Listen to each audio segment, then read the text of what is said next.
তো এখানেও আমি 1 ক্যান দিলাইরাম কার্নেশন মিল্ক।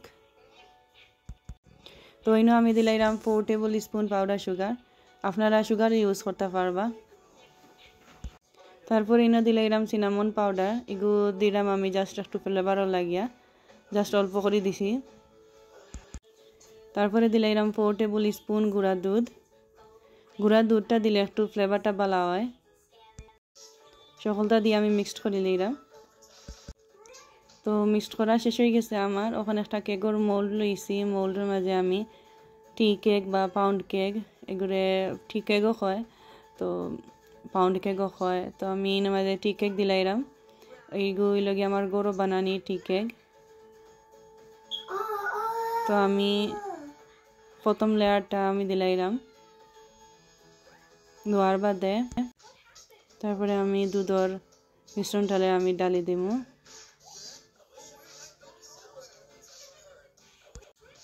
তো এখন দিলাইরাম বিস্কুট বাটারটা, তো স্প্রেড করিয়া না দিলাইমু। তো এটা হইলে কি অপশনাল, এগুলো আপনারা দিতেও পারেন নাও দিতেও পারেন, বাট দিলে একটা মজা লাগে, ইয়াম্মি লাগে খাইতে।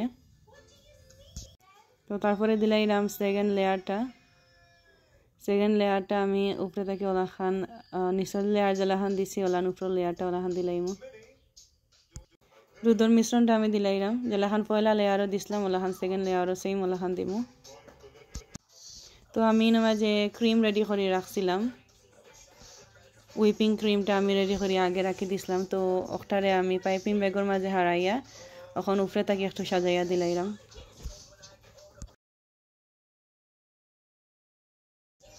তো এখন আমি বিস্কুট বাটারটা ওলাখান উপরে তাকে স্প্রেড করে দিলাইরাম, এগুলো জাস্ট অপশনাল, আমি দেখা সৌন্দর্য লাগিয়ে দিলাম।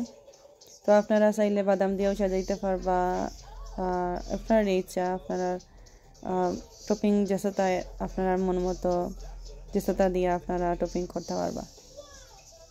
তো এখন আমি রাখি দিমু এটা হাফ এন আওয়ার লাগে ফ্রিজও সেট হওয়ার লাগে, তারপরে আমি দেখাইলাম কি লাগানো হয়েছে। তো হাফ এন আওয়ার বাদে আমি ফ্রিজ থেকে বাখরিয়া লই আইছি, তখন আমি খাটিয়া দেখাইলাম যে কি লাগানো হয়েছে আপনারা। আর একটা খাইতে কিন্তু অনেক টেস্টি আসলো, অনেক মজার আসলো, শেষ হইতে বেশি সময় লাগছে না আমার।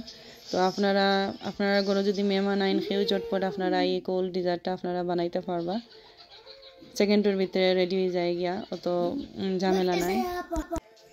আপনারা ঘরে যদি জিনিস আইন থাকে আর একটা যদি মেহমান আইন, আপনারা চটপট এই ডিজার্টটা বানাইতে পারবা, একবারে ইজি ডিজার্ট আর অত ইয়ামি ডিজার্ট, অনেক ইয়ামি ডিজার্টটা। তো আজকের এই রেসিপিটা যদি ভালো লাগিয়া থাকে লাইক কমেন্ট শেয়ার করতে ভুলবা না। তো আজকে লাগে ওখানে বিদায় লইলি আর ভালো থাকুক সকল, আসসালামু আলাইকুম।